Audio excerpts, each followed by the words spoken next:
quando foi ali no ano de 2017, eu comecei a empreender. Comecei a empreender em paralelo com o trabalho e tudo mais. E foi impressionante como que a,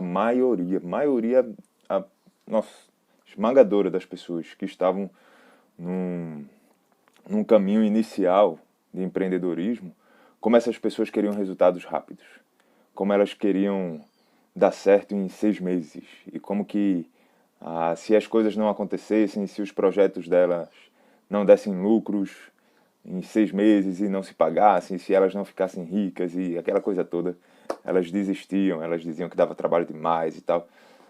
6 meses, gente. 6 meses, pelo amor de Deus. O que dá certo em 6 meses? Qual o projeto de fato que dá certo em 6 meses? Que seja um projeto grande, né? Não estou falando de alguma coisa pequena, não. E era impressionante como as pessoas simplesmente desistiam, simplesmente deixavam para lá, porque as coisas não aconteciam num intervalo curto de tempo, porque em 6 meses os sonhos delas não eram realizados, a vida delas não era transformada e elas não passavam a ganhar 25, 35, 50 mil por mês em 6 meses, e isso aqui não funciona não, isso é conversa fiada, e as pessoas desistiam. Mas ó, há 6 meses não dá para você construir quase nada. Não vou dizer nada porque tem coisas que dá, né? Mas quase nada. 6 meses é um estalar de dedos. Não é nada. E aí você pode me falar de vários exemplos. André, mas tem vários casos de pessoas que tiveram transformações grandes na vida em 6 meses. E aí pode parecer 6 meses, mas de fato não são. Existe um trabalho muito grande por trás. Você pode falar, por exemplo, do Flávio Augusto. Flávio Augusto, se você não conhece, é o dono da WhatsApp, o cara que criou a WhatsApp.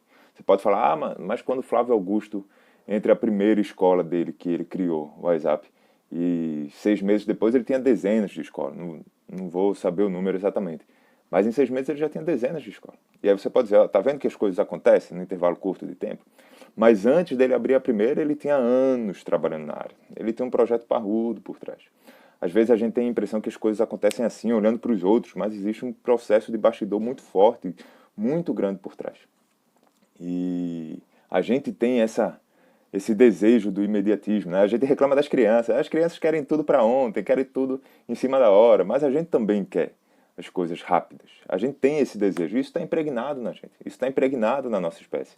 Esse negócio de cultivo, da agricultura, de plantar e colher é algo muito recente na história da nossa espécie, gente. É negócio de, segundo a ciência, 12 mil anos para cá.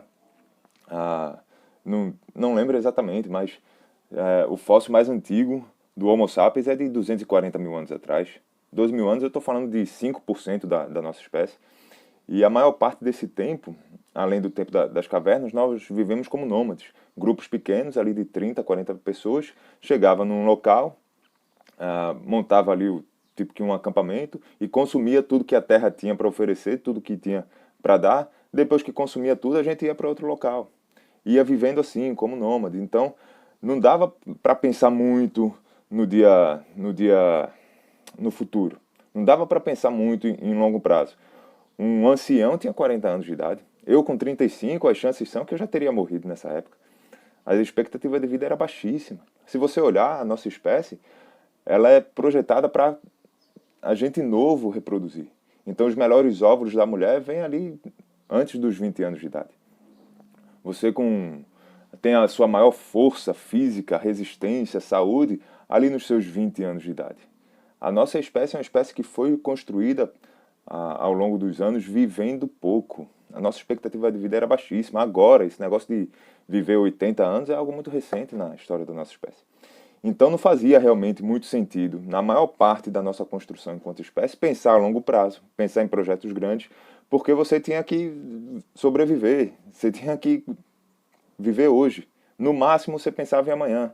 O negócio era só arrumar comida para comer hoje, para viver hoje, se agasalhar, ter um local protegido, então por isso os grupos de 30, 40 pessoas, e não tinha muito mais o que pensar não, gente, era só sobrevivência. Então a gente foi construído para pensar em curto prazo. Isso está impregnado na gente, está lá dentro, por mais que esteja desatualizado, é essa construção que o nosso cérebro tem. Por isso a gente quer tudo para ontem, a gente quer tudo para curto prazo. E acontece que mudou, né? Mudou, a gente não vive mais nesse tempo, a gente agora vive 80, 90, 100 anos de idade. E a maior lição que eu tive em 2019 é que os jogos que valem a pena ser jogados são jogos de longo prazo. Os jogos que valem a pena ser jogados são jogos de longo prazo. E longo prazo que eu digo não é só de tempo, não, tá? Longo prazo que eu digo é de esforço dedicado, diligente, trabalho diligente por um longo prazo de tempo. Porque o tempo vai passar de qualquer forma. E aí eu vejo as pessoas buscando os atalhos. Por causa dessa construção que a gente tem, que eu já expliquei aqui, do nosso cérebro querer coisas imediatas, as pessoas ficam buscando atalhos. Aí a pessoa está aqui nesse ponto e quer empreender, quer que em 6 meses dê certo. Aí ela busca um atalho, aí não dá certo, ela volta para cá. Aí pega outro atalho, não dá certo, volta para cá. E passam os anos andando nesses atalhos e sem sair do lugar, porque ela quer projetos de curto prazo, quer tudo para ontem, quer tudo rápido, quer tudo em 6 meses. Quanto tempo você passa no mesmo projeto que você decide fazer? Quanto tempo você se aplica a fazer a mesma coisa que você decide fazer? Porque se você não der um tempo mínimo razoável, cara, os projetos que eu, André, entro, eu não entro para um projeto para menos de 5 anos, gente. 5 anos é um tempo razoável para você ver se está dando fruto, se o seu trabalho vai dar certo, se existe colheita naquele projeto ou não. É igual uma corrida de 1 km versus uma maratona. Uma corrida de 1 km você não precisa se preparar. Se você não tiver muito acima do peso, só na força de vontade, na garra, você consegue fazer ali 1 km de corrida. Mas uma maratona você precisa se preparar. E aí você diligentemente vai trabalhando em você por um bom período de tempo para ter o resultado. A maratona. E comece a observar as pessoas, os negócios, os relacionamentos que são sólidos, as empresas que são sólidas. São empresas de longo prazo. Os meus pais têm 42 anos de casados, os meus pais. Tá? São 42 anos de casados trabalhando intencionalmente no casamento deles. Não é 42 anos porque passou e estava um do lado do outro ali, eita, você está aqui ainda, né? Não, é trabalhando intencionalmente no casamento deles. Pode vir um tsunami, meu amigo, no casamento deles, não termina.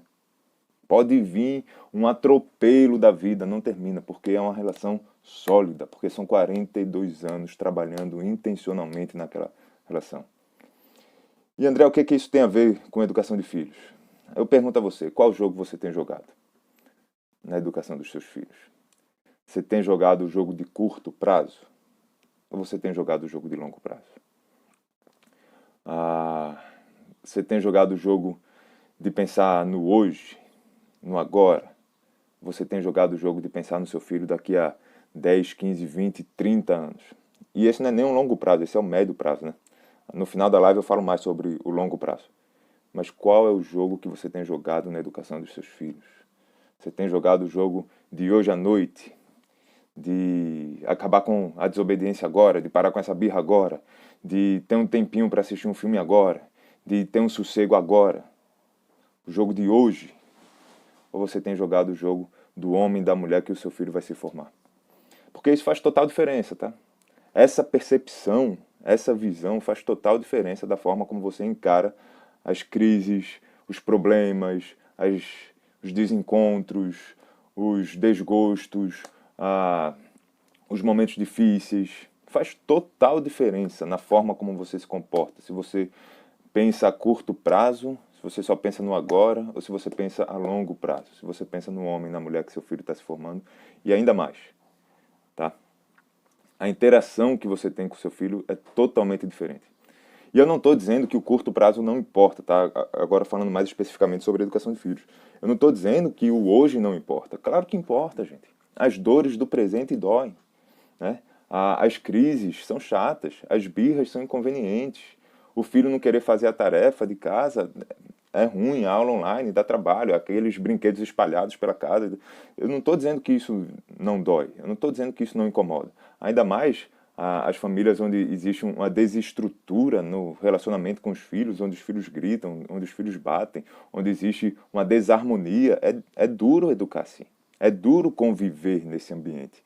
E aí, por conta da construção do nosso cérebro, por conta da nossa espécie, a gente tende a querer pensar só no agora, e aí os pais vão se portando com os filhos, pensando no curto prazo, só no hoje. Como que eu faço para só terminar o dia de hoje? Eu só quero terminar o dia de hoje. O dia que meu filho tá dando nó cego, tá dando trabalho, tá difícil, tá ruim. E aí traz aqueles pesos, traz aquelas culpas. Mas a forma como você encara esses momentos, se você pensa só no hoje, ou se você faz um exercício, porque a sua inclinação natural é pensar só no hoje, por conta da sua construção como espécie, que eu falei no início da live, a sua inclinação natural é pensar só no hoje, você precisa fazer o exercício de pensar a longo prazo, gente. É intencional. Não é algo que vai surgir no seu coração do nada. Não é algo que você vai acordar e todos os dias vai ter esse desejo. Não, é um trabalho. É diligente, é de propósito. É você quem tem que construir isso no seu modelo mental, na sua percepção, na sua forma de enxergar o relacionamento com o seu filho. É de propósito. Não é por acaso. Tá? E aí você vai começar a lidar com esses momentos que tem que ser lidados, mas os seus olhos não estão só em corrigir o comportamento agora.